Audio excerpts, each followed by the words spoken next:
So happy to be here. Good afternoon. So happy to be here today. My name is Aaron Brown, and I am a realtor out of San Antonio, Texas. I am here today with Regina Brown, my older sister, and we are both realtors here in the area. We've got some really fun, fascinating people on the show today. We have Angela Brown from Savvy Cleaner out of Charlotte, and we have Brooke as well, who's a phenomenal realtor out of Charlotte. And Angela, could you introduce yourself? Yes, thank you so much. I'm super excited to be here with you today. And one of the things that we are looking at today is we're looking at going on home tours. And I'm super excited because everybody that's ever thought about selling their home probably at some point or another has an open house. And as a clean person, I say clean person, as a cleaner, house cleaner, we're really involved in the move in, move out process. And over the last 32 years, we have been involved in so many house showings. And so I've gathered a whole lot of questions for you guys. And then just to brush up on my questions and my skills, over the weekend, I went on 7 open houses. And so I put all my questions together and we're going to cover that today. So I will flip this over to Brooke. And Brooke, welcome to the show. And I'll let you introduce yourself as well.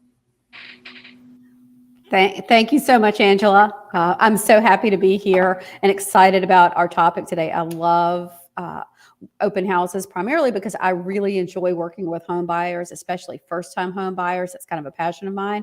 So really excited to dive into this and hopefully be able to answer some questions for some folks. All righty. So open house 101. All right. This is exciting for me because I have always been looking for tips and ways to maximize and streamline the home buying experience. And I see right here on the very front of this, there's a great big sign out front that says, "Hey, open house." And so I'm curious from the realtor's standpoint, first and foremost, what is the best way to recognize that there's an open house going on in the neighborhood? And I will let any of the realtors that are present answer that question. Well, I'll jump in. So a lot of the big sign is a great way, and you'll see directional signs as you're getting close to the home where the open house is being hosted, maybe on the corner. And a lot of realtors, myself included, will put. I used to put balloons. They're not as environmentally friendly, we've come to realize. So pinwheels, something like that, an attention getter onto the sign. So the realtor hosting the open house is hopefully going to make sure you know exactly where it is through signage. And then a lot of folks will have a plan of attack of the open houses they want to go see, like you, Angela, going to see 7 in one day. So a lot of folks will have a plan too. But yeah, the realtor should have ample signage to make sure you know right where you're going. Cool. Aaron, what's your take on that? I'm curious. How do you advertise and let people know that you're having an open house for the day? So how we advertise is a little bit different than most realtors. We can get into that, but definitely having the directionals in place. If there's an HOA in the neighborhood, we've contacted the HOA. We've gotten permissions on how many signs, how many directionals we can use. In most homeowner association communities, they'll only allow a certain number or none at all. If there is no HOA, I'll have anywhere from 25 to 30 open house signs and directionals leading to the home. And then we will plaster the front yard.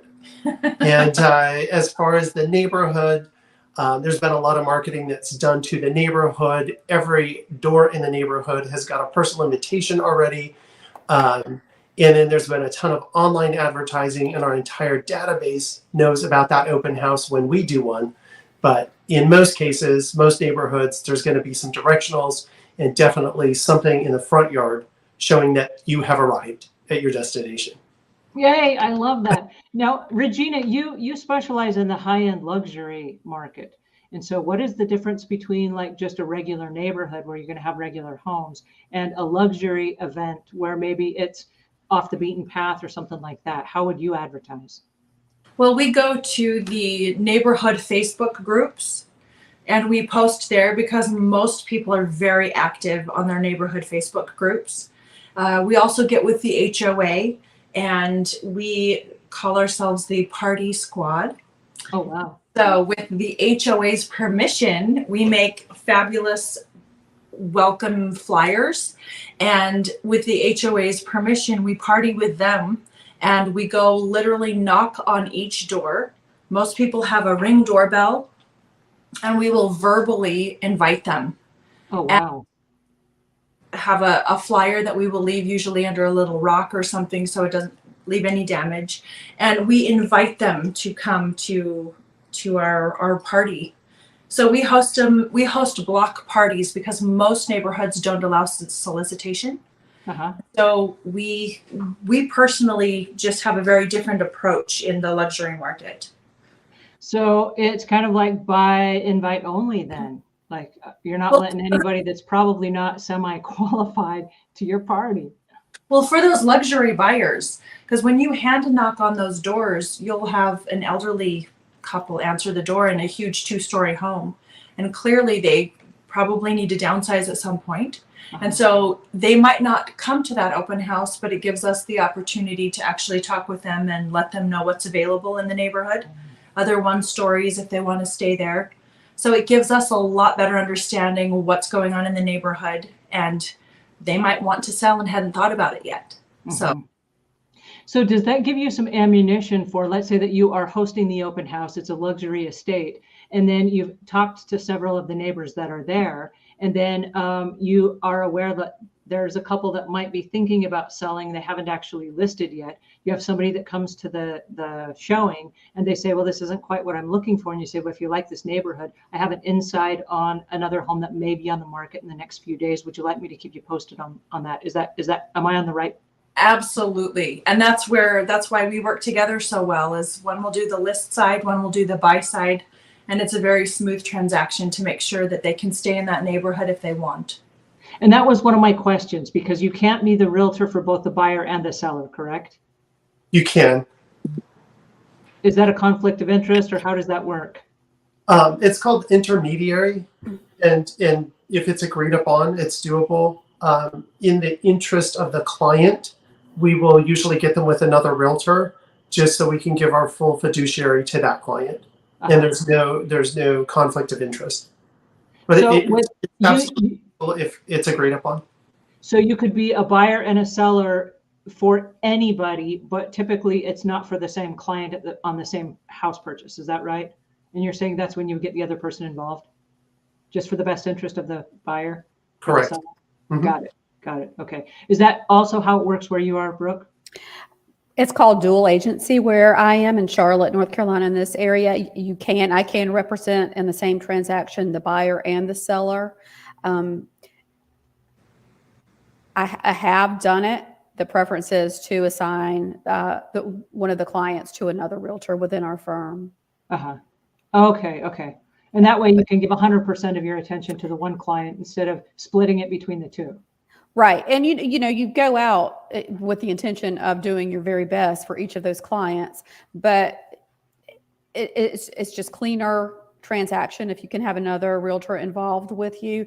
And like Erin said, it has to be agreed upon. Both clients have to know that you're representing both sides of that transaction. So there are certain transactions where it might not be much of an issue, but as a matter of course, it's better to have a separate agent on each side of the transaction. Very cool. Thank you for explaining that. I know that as I was out house shopping this last week, lots of questions came up, and I was curious about that.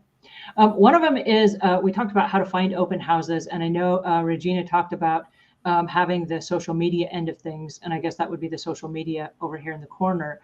I'm curious to know how many people use websites like Zillow or Redfin or some of those others to help find some of the listings, or how does that work? Do you use any of those major sites, Realtor.com, or I don't know what they all are? So imagine it's the same in Texas, but here our multiple listing service, if I have a listing and I'm hosting an open house, it's going to post. It's an internet, it's a data exchange, information data exchange. So it's going to post on Zillow, Redfin, Trulia, Realtor.com. So it's going to post to all of those websites that that people use to look for open houses. So because I didn't know, and this was one of the questions that I had, you know, do you just drive through the neighborhood looking for signs or what have you? And I know that we were in the Villages, Florida this last week. And so the Villages has their own app for this retirement, I say retirement community, it's an active adult community, and they have their own app. So we went on the app, we signed up for the app, and then once we downloaded the app, then it was able to show all of the places for sale, as well as all of the open houses that week. And then by clicking on a home, then we were able to open up, it was kind of like a little version of what you might find on a real estate website, but then it would have like the price of the home and pictures of the home. And then it had some really great ads, like that was like a little description of the home. And some of them were just really crappy ads. And then it would show like a little map thing, and you would click on the map thing, and then based on where you were, it would give you directions to the open house. And so then it had the hours that were listed. So it'd be like, this is open from 2 to 4 or whatever. We're like, oh, it's 3:30. We can still make this one because it's nearby. So do you guys take advantage of apps like that are in the areas that you're listing in? How does that work? Yeah, absolutely. Here we have the Nextdoor app. We have Facebook groups. For most communities, they'll have a community group. And then websites and apps like Zillow and Realtor. You simply click on the filter button and scroll down and select open houses. It will show you all of the open houses that are happening today and this week in any given area. And all you have to do is zoom in on the map, and it will show you for this neighborhood, these are the homes that will be open this week. These are the times. So pretty easy ways to find open houses. And can you also search by a particular type? Like, let's say that we were downsizing and I was looking for a ranch style that didn't have stairs that go up and down. Do you have, is there a way to search for like just one story only? Yeah, on all of those websites, under the filter option, you just select one story, your price range, open houses for the weekend, and it'll populate those for you. You can cruise out and see them during the open house times. Absolutely. Okay. The only thing I would caution is while using those apps, the way Realtor, Zillow, these types of apps work is realtors pay for zip codes to be advertised in those zip codes. And so oftentimes when you click on a home, it'll say contact a realtor to get more information. Those websites sell your information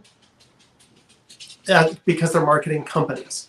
And so if you're just looking for open houses and you're wanting to get in touch with that realtor, I would suggest not filling out the form, or your phone is going to blow up for days or weeks with marketing companies from all over the place. And most of the time, it's not actually the realtor representing that particular property. It's someone who's representing the zip code. So. Okay. Good to know. I appreciate knowing that. Thanks for explaining that. All right. So what price of home should you view? Now, this is a great question for me because we were looking at homes, not really knowing, like we talked on another one of your shows about having a pre-approval. And we did not have pre-approval when we went on the open houses this last week. And so we didn't really know what price of home we should be looking in. How do you determine if you haven't done a pre-approval and you're just, do you just go look at everything under the sun? Or do you say, well, this is kind of what's similar to the house we live in? Or how do you make that determination? That's open houses. That's different than just scheduling time with your realtor to go out and look at homes that you are really thinking about purchasing. Open houses, they're a great opportunity for realtors to start to develop relationships with potential clients, for you to meet other realtors, to see if there's somebody that you kind of click with.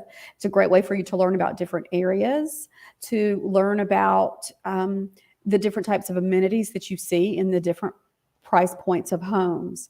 So it's, and for a lot of people, it's a hobby to go out and look at open houses, whether they're imminently thinking to buy or not. So it's a different animal than just going to look at homes. And then also, I've worked several open houses where I'll partner with a lender. There could be a lender at the open house you're going to see, which is another good opportunity to start a conversation with a lender to see, hey, we're looking to buy in the next 6 months. Can we talk about what you need to get us pre-approved? So it could be a good tool for you to meet someone like that as well. Got it. Thanks for explaining that. And Regina, I'm curious from you. Do you have people that show up to like a $3 million house and they're really only in the $1 million budget? And is that bad if they show up like, and they're totally not qualified for it? Do you frown upon that? Like, I was invited, so I showed up to your party thing? No, I never frown upon it at all, ever. It's frustrating for the client if you're looking for something that far above your price range. Mm-hmm. I just walked in from a showing with a client who did this exact thing. She was looking at homes about 3 times more than what she qualifies for. And so the homes that we were looking at today were wonderful homes. They were very nice homes, and it's still luxury home, but it's so far below the price range that she's been looking that she was just distraught. Uh-huh. And so that's unfortunate, because even though you end up with a really great home, if it's 3 times more than what you qualify for, nothing's going to compare. So I always encourage people to get with a lender and find out what your budget is, and then look within your budget and find a great home within your budget. And just a quick note on that. Definitely agree with what both of these girls have said. A good rule of thumb is don't exceed 1/3 of your income when you're purchasing a home. And so if you don't want to talk to a lender and you're just wanting to go look and you want a general price range equal to 1/3 of your income would be pretty standard. And then also, why are you going out? Are you going out to get home ideas, things that you want to improve upon? It's fun to go look at luxury homes. It's fun to go look at other things. If you just let the realtor know when you get there, hey, this one's out of my price range, but I really wanted to come see what a $3 million house looks like, or 100, whatever the price range is. At least the realtor knows up front. They can let you go explore the home, and it takes all the pressure off for you walking into the house off the street. That's a really good point. And I think authenticity and openness is the key there. When you come in and you say, hey, this isn't in my budget, which is kind of an authentic move to say, I am on a budget.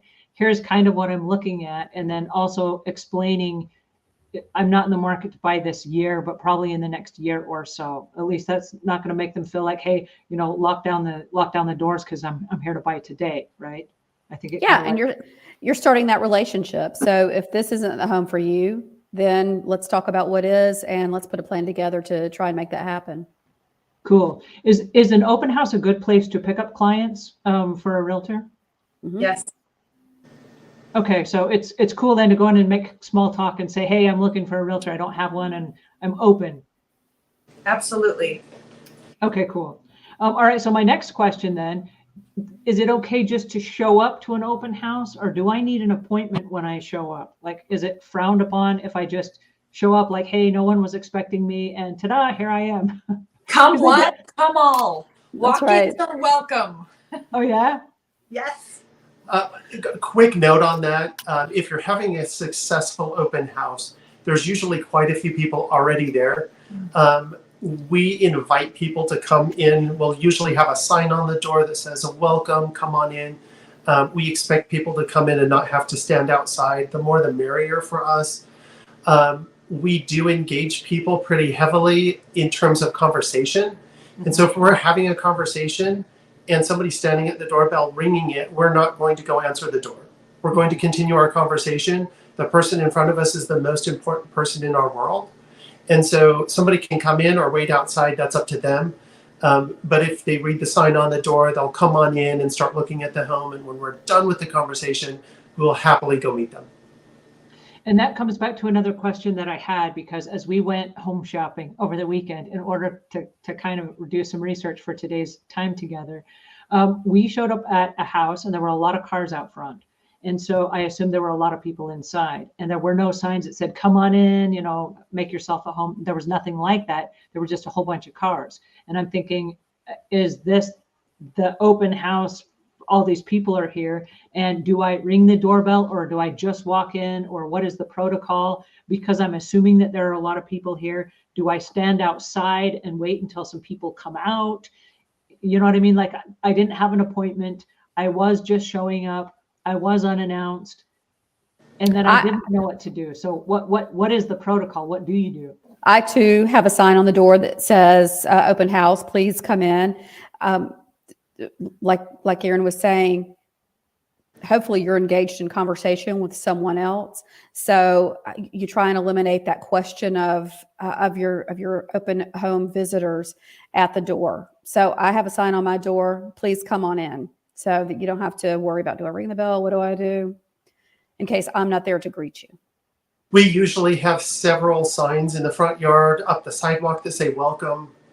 We have QR codes for people to scan, get information on the home, a welcome in on the door, several open house sign banners in the yard, usually a large tent with chairs and shade and coolers and food. And there's no way you can. Wait. I'm coming to your open houses. Where are they? We definitely need another show just to talk about how we do open houses, for sure. We've actually done hundreds of open houses, and they've evolved over the years. So we love doing open houses.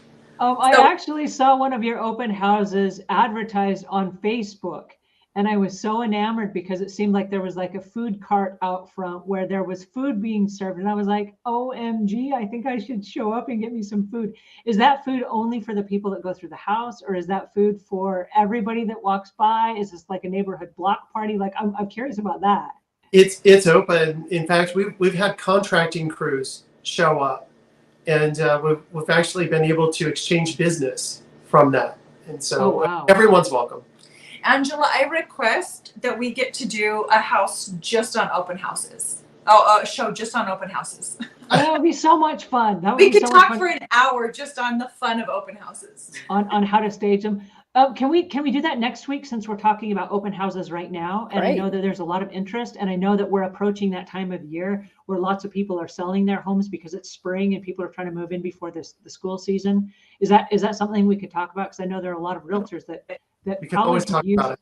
Of course. That probably could use that tip. So Regina, I got a question for you. Because your open houses are invite only, and you're doing the party club thing, like, hey, you're part of the VIP group. Are people carded when they show up? Like, hey, here's my invite. I personally had an invite, or do you just?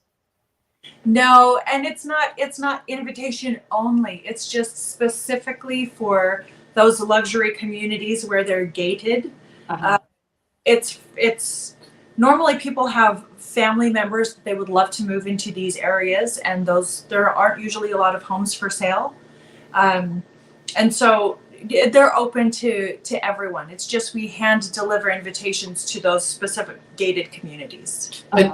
No one else in the community, outside of the community, is really going to go, because it's gated, and the HOA is not going to allow, access through that gate usually, unless you've got permission and the guard is there and IDs everyone and those kinds of things. So those are all definitely a lot more exclusive. Got it.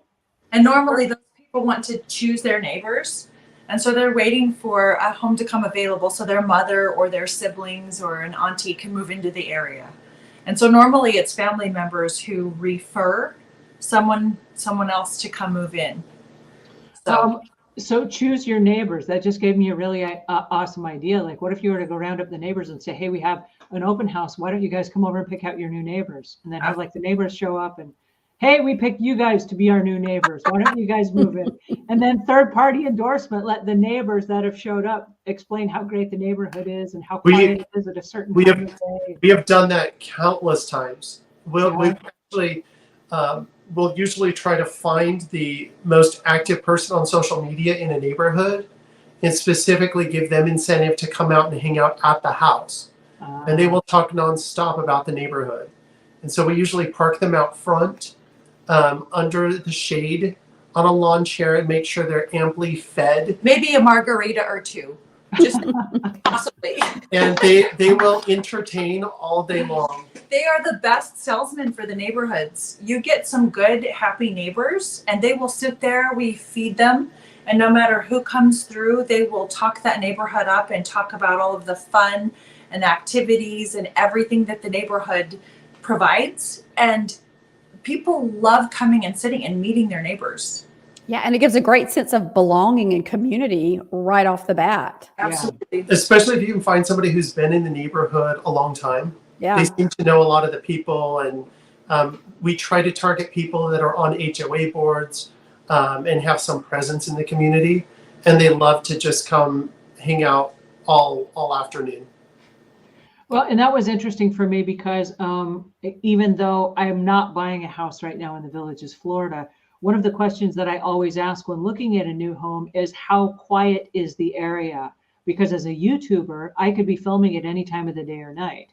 And I want to know just off the top of my head, are there ambulances that fly through the area? You know, like if I lived in the Bronx or something, there's a constant noise and trains going by and there are ambulances and people laughing and talking at all hours of the day. And is this a semi-quiet neighborhood where I could get work done? Or am I going to be constantly competing with things? And now in my neighborhood where I live right now, the competition is with the landscaping companies, because the landscaping companies will come through and they do everybody's yards. But now I know that that's on Wednesday. And so I can reduce my Wednesday filming to a different time of the day when all the landscape trucks are not coming through. They're traditionally on Wednesday unless there's bad weather. And that's really helpful for me to know, because if I thought, oh, look how quiet this neighborhood is, and then every day I've got blowers and machines going back and forth, and it then stops you to a grinding halt until everybody's done with their work for the day for you to then start recording. And I know that's it's a great tip. But for you, it's a quiet neighborhood. For somebody else, it might be a very active neighborhood. And so it's a great tip for people to go and look at that neighborhood. You may fall in love with the open house home on a Saturday morning, but go look at it at different times of the day and get a feel for it then. If whether you're looking for a quiet neighborhood or a really highly active neighborhood. And if there's a community clubhouse with a pool and amenities like that, go and see how well used they are. See how active it is. That's a great tip. Quick note on that is most realtors can provide a neighborhood report that gives the basic demographics of the neighborhood with some psychographic information. And so you get an idea of more or less the age group and people that live in the area. And you can get a little bit of a feel of how that would feel to you living in that neighborhood based on that information. Well, I had an open house. Sorry, Angela. I had an open No. house that met my clients at the open house. They were a young couple with 2 young children. Some of the neighbors came out to the open house, and years later, those older neighbors have been babysitters and kind of surrogate grandparents to that young family. So that getting to know that community is going to have a huge impact on your use and enjoyment of the home.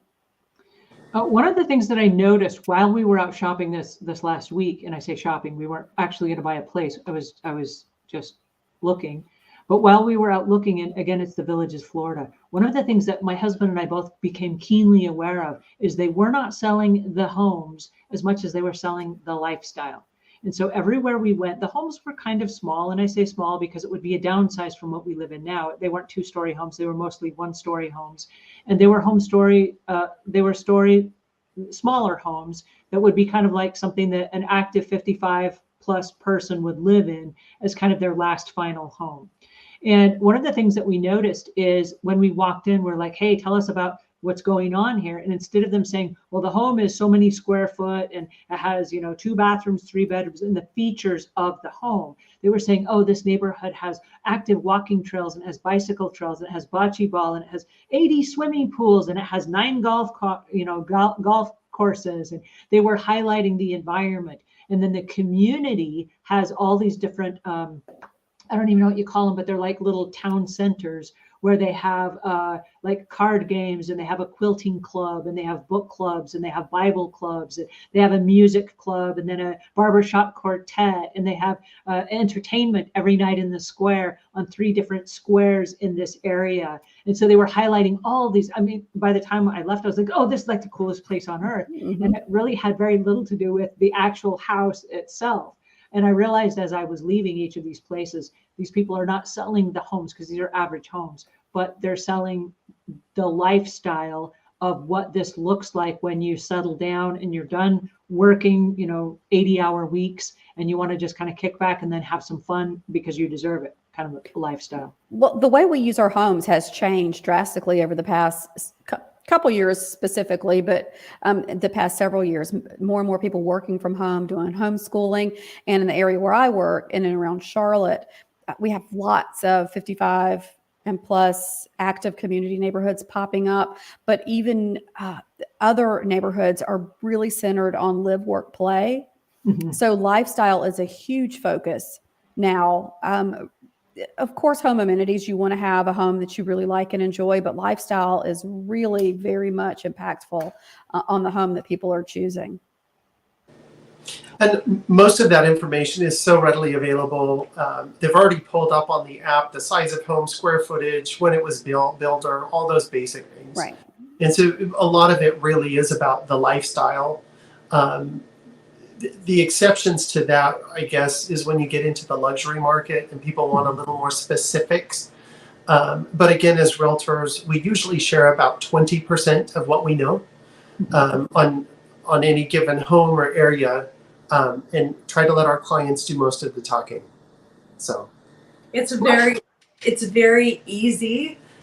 We love what we do, so it's very easy to share far too much information. So normally, if you step back and let people actually ask questions to what they're curious about, everyone is curious about something completely different, totally different. So some people want lots of statistics and we can give them. Other people don't care at all. They just want the aesthetics. Mm-hmm. So it's very important as the consumer to ask your realtor the questions that you're curious about, because everyone is so different. Well, and not knowing what the questions were, because we weren't actually going to buy a house this last weekend, but we went into some really nice homes, and then we went into a couple, I'm going to say crappy homes, and they were crappy because the neighborhood wasn't all that great, and the homes were like, okay, they weren't great or anything. So I was asking like, hey, the homes are really expensive right now and the interest rates are really high. This is kind of a crappy home. Is it less money than these other really nice houses? And they're like, nope. They're not. They're all the same, the same price. They're all in the same price range. And so it's a crappier neighborhood, but the price is still high. It's just like, oh, and they're like, but you still get all the walking trails and you get all the pools and you get all the, you get all the amenities. So yay, you pay the full price. I was like, oh. Yeah. Maybe go next weekend and see if the price is adjusted. One thing that I did notice on the open house, and it was not a question I would have ever thought to ask, but one of the things one of the realtors threw at me is, if you buy this house right now, if we make a deal right now, there's no bond on this house. And I said, well, what is a bond? And I guess when the neighborhood was built, there was like some kind of a bond that replaced the homeowners association dues, where you ended up paying like $3,000 a year to pay for all these amenities and the walking trails and the landscaping and all this stuff. And it was rolled over into a 30-year mortgage. And I guess because some of the homes have been there now for 30 years, that bond has achieved or accelerated or whatever. It's like over. And so they're like, no bond. And I'm like, what does that mean? They said, no homeowners association dues. There's just no bond for you if you buy this house. And then I started looking at homes. I'm like, well, I want a house with no bond because I didn't, if you're gonna buy, why pay an extra $3,000 a year, which I guess is the equivalent of a homeowners association dues. So. Well, there's a neighborhood kind of near us. It's across the border into South Carolina, and they had a bond. I think it was a 15-year bond on that property, but it was because of some improvements that the land needed. So, yeah, that's something that, if you're buying a home and it's got a bond on it, it'll be disclosed to you. And yeah. Now, is that part of your closing costs then, or is that rolled over into the price of the mortgage? It was paid monthly. Oh, it was paid monthly. It was not part. I mean, I imagine it could have been rolled into closing costs, but no, this was a monthly cost. It was pretty significant for 15 years. Wow. All right. So I have another question, and this was a question that I ran into. When you go into the house as the person that's checking out, you're not the realtor, you're the person checking out the house. Are you supposed to go up and introduce yourself to the realtor, or do you just walk in and like pretend like the realtor is not there? Do you go say hi to them? how does that interchange? Like what's supposed to happen there? What is the protocol? I'll jump in on this one. Absolutely, always go introduce yourself, for sure. Always go introduce yourself. And if you have representation, if you have a realtor that you are over the moon about and happy with, let them know right up front that you have representation, that you have a realtor that you love and you're working with. Mm-hmm. And if you don't, let them know that as well. Let them know. Usually there's something to sign in, whether it's a QR code or everyone does that differently. But normally they get your information. And as the representing realtor, we need, for safety reasons, we need to know who's in the home. Mm-hmm. And so a lot of times the home seller has asked, I mean, they don't just want random people walking through their home. Sure. And so we need normally their contact information, their name, phone number, and email address. And if they have any questions, there's a way for us to contact them and share photos or share information, seller's disclosures, whatever it is that they're interested in. And if that's not particularly the right house for them, they can let us know what it is that they're wanting. And normally we know everything that's on the market in that neighborhood. And so it might be that house, but it might be 3 doors down. So very, very important to introduce yourself and at least let the agent know, because what that's going to do is it's going to make it a lot more pleasant experience for you also. Uh-huh. Instead of some stranger awkwardly following you around the house asking you questions, you get it out of the way right away. Hey, I'm Regina. I'm in the market in this particular neighborhood. This is what I'm looking for. I have representation. I just drove by and saw your signs and wanted to come check the house out. How does a realtor feel about that when you show up and you're like, I already have representation, like I don't choose you, but I'm just looking. How do they feel about that? Well, the realtor should be there representing the seller of the home. And if you do meet clients who don't have an agent, they're not represented, that's great if you can establish that relationship. But it's expected that that you're going to have clients come in who already have a realtor, or some of them may come with their realtor. Oh, wow. So yeah, that's fine. I know that when we were out shopping this last weekend, we went into a house and there were 2 realtors. They both had name badges on, and they were standing in the kitchen and they were like facing each other, chit-chatting. And we walked in and they didn't stop and say hello, welcome, or anything. They just kept talking to each other and just completely ignored us. And I didn't feel like one of them was a client because they were both wearing name badges from the same company. I felt like they were co-workers or something. And I know they were involved in a deep conversation, but I think they took that thing Erin said to heart about, the person in front of me is the most important person in the world.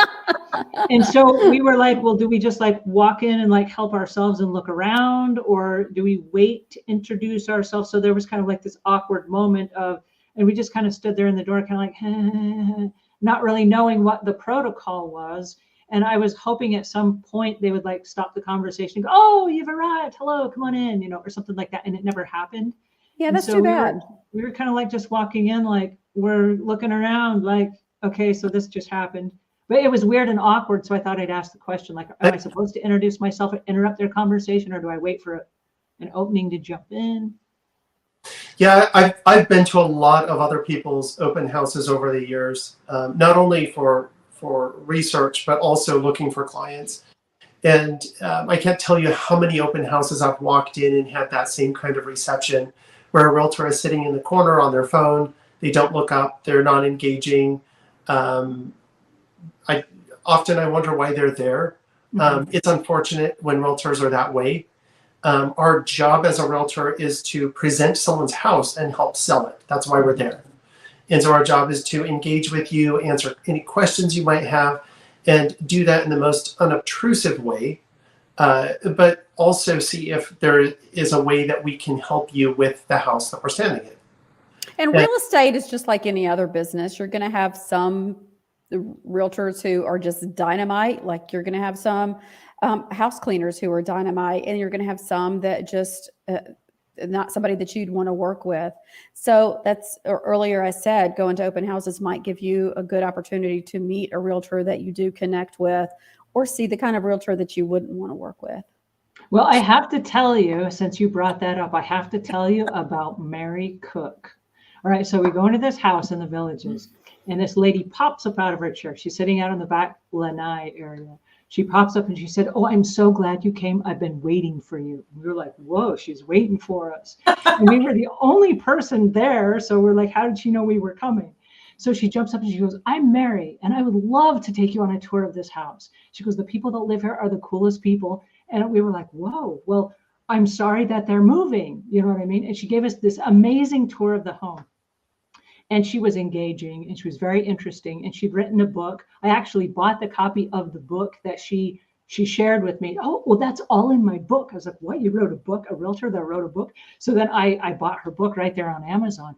When I got ready to leave, she gave me her card and she said, "Listen, I have been in this area for 23 years. I love this area and I love selling homes in this area.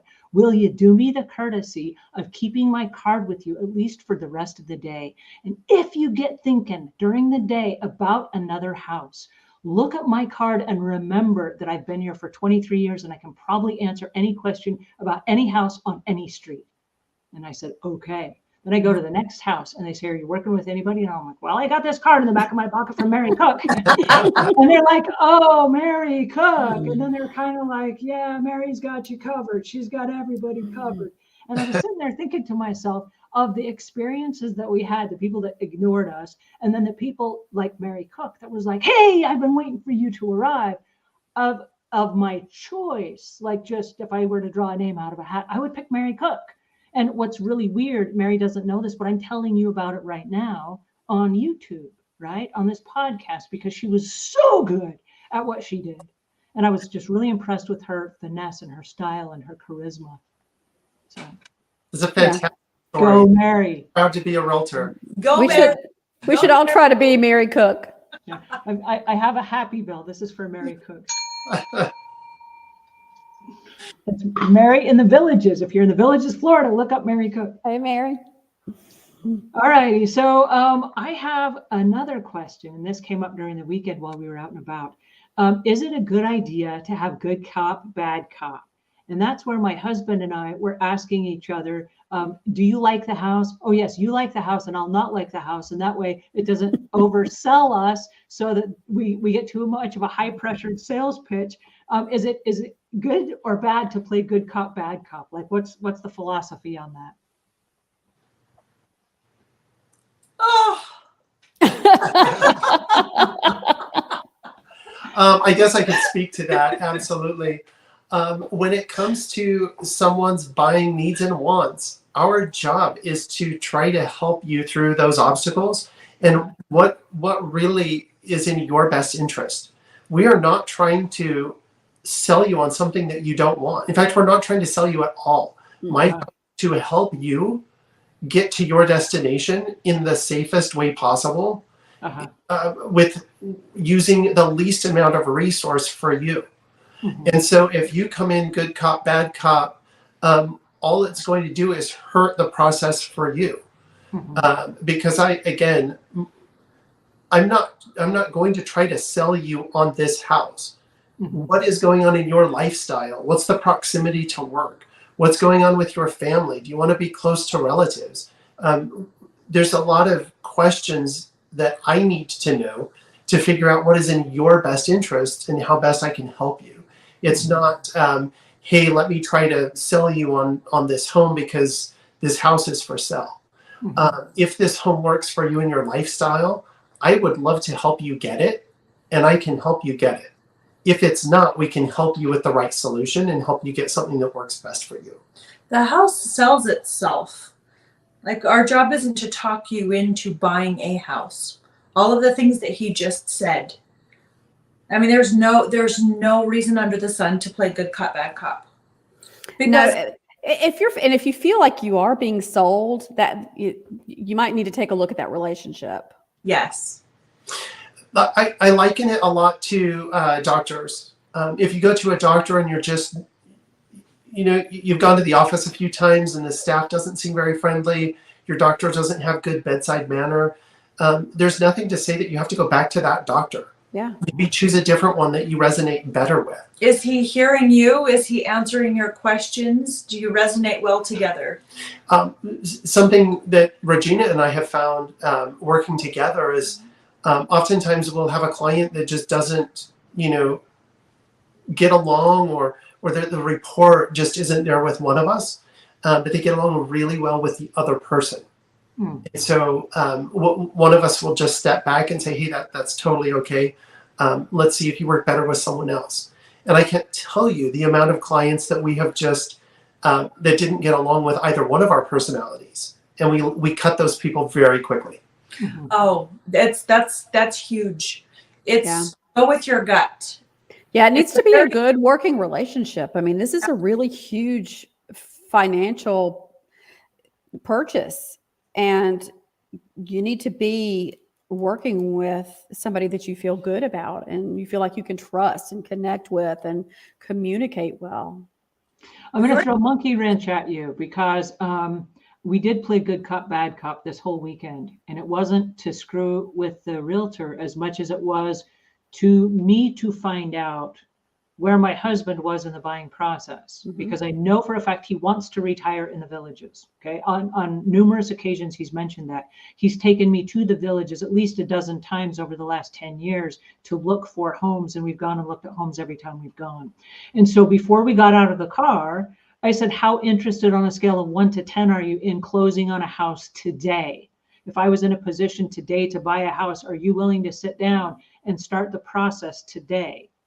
And I wanted to find out, because if I get inside and he starts showing all of these buying signals, if we're not going to buy today and they close at 5, I don't want to keep somebody there till 7 to screw around with the realtor because he's really interested.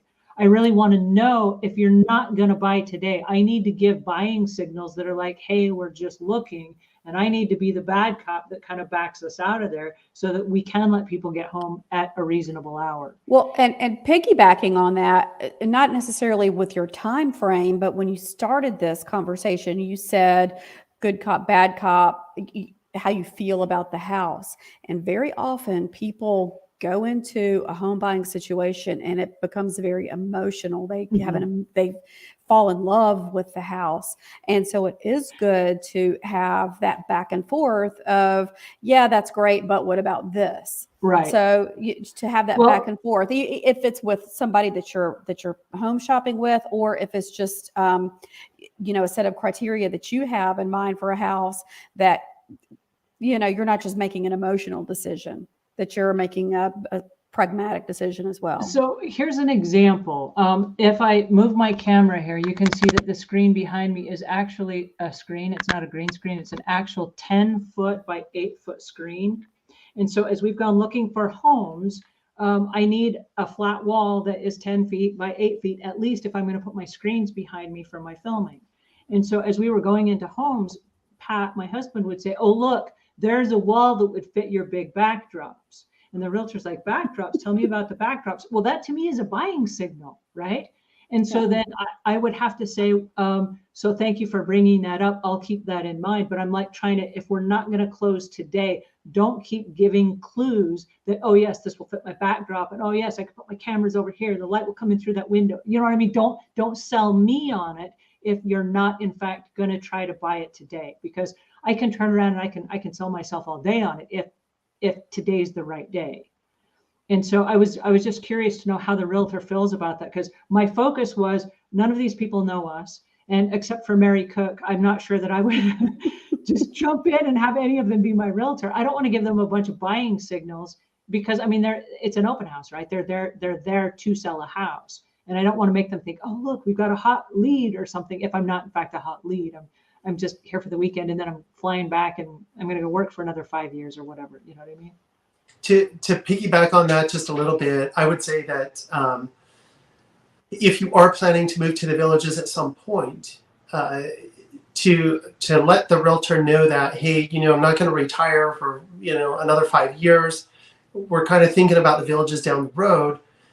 What would be important to the realtor to know is what you do and what makes sense for you long term, because clearly it won't be that home. But they'll know in 5 or 6 years from now the type of things that would meet your lifestyle needs. And as they're out doing real estate and interacting with people in homes, around that time frame, they can start looking for you, and they'll know more specifically what you want.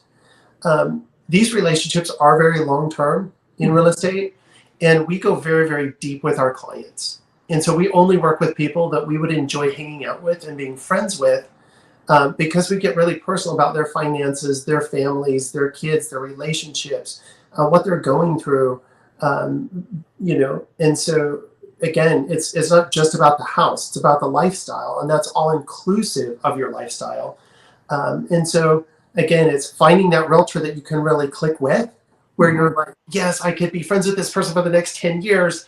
I know that I could work with Mary in 10 years from now. And the more you interact with Mary over time, by the time you get out to the villages, she will have the best location in the villages with the best home ready for you that will meet all of your lifestyle needs.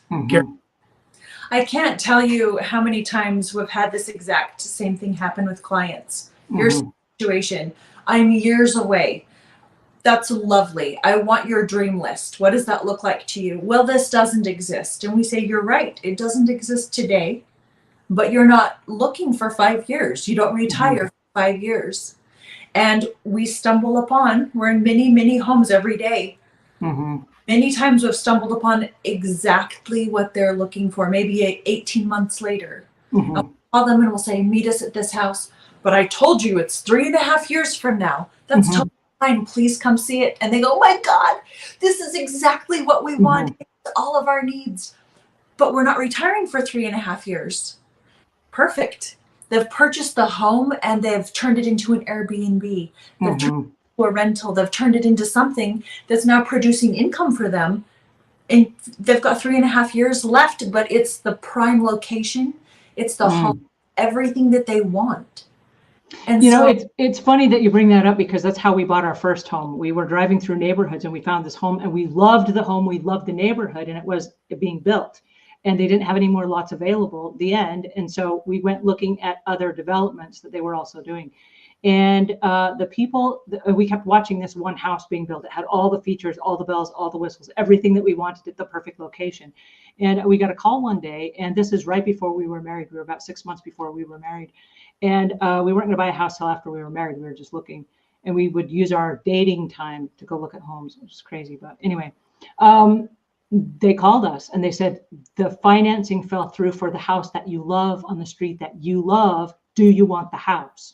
But you have to decide right now. And then they threw in a what do you call it? A bonus, if you will. They said they've already paid like $60,000 toward the house that would come off the purchase price. They will roll it over. These people don't get it back. Do you want it? But you got to come buy it if you want it. And we were like, do we want it? Yeah, we want it. And we bought it like literally right then. We're like, yes, let's buy it. And then there were a couple of things that we wanted to do differently, because they had vinyl flooring throughout the whole house, which is weird. And they painted the walls yellow. And so yellow walls, pink vinyl flooring, which was weird to me. And so I wanted to put ceramic tile in, and I wanted to paint the walls a neutral color. And so I did all the home repairs then before we moved in.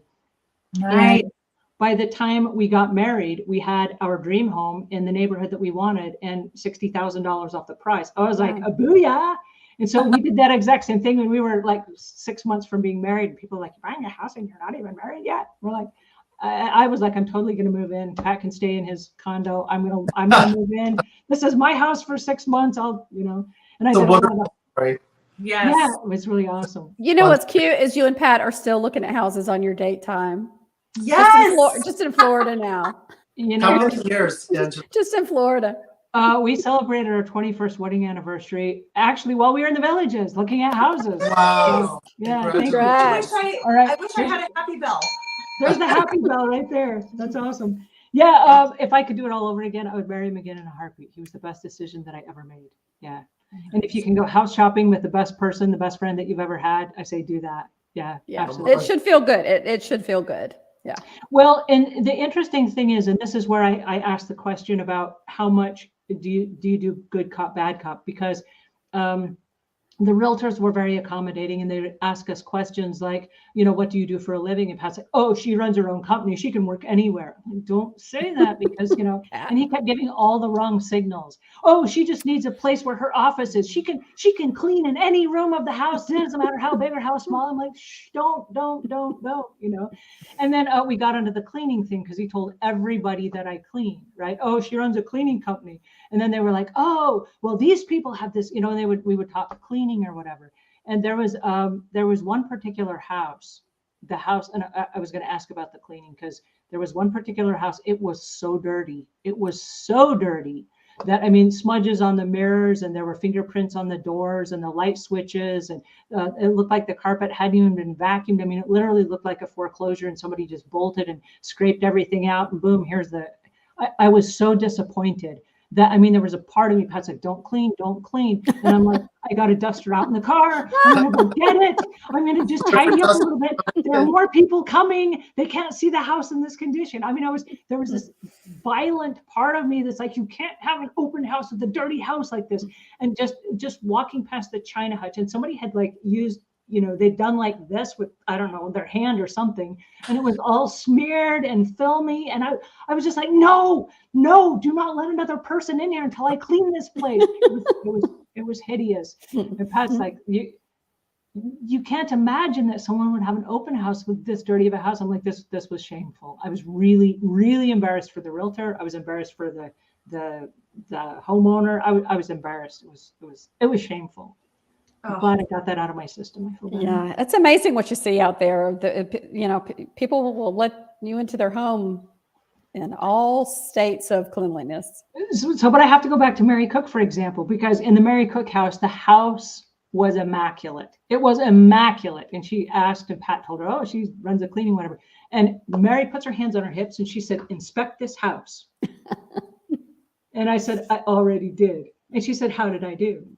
And I said, you pass with flying colors. She said, I am so specific about every single thing that is done in this house before I show a house. And I was like, go Mary. But I mean, she thought of everything. She said, I give my homeowners a checklist. She said, I send someone out to inspect the house. She said, if it is not immaculate and I would not eat off the floors, I will not show the house. And I was like, go Mary. Go Mary. Yeah, it was awesome. But she's like, I'm so glad you have a realtor in Florida now. Inspect this house. I mean, she was very defiant about it. Like, try me. I was like, I already did. Which takes me to my next question. We've got our time is running out, and I've just had so much fun chatting with you guys. What is the protocol for taking off shoes when you go inside a home? Are you supposed to take off shoes? Or are you supposed to leave them on? Or how does that work for a open house?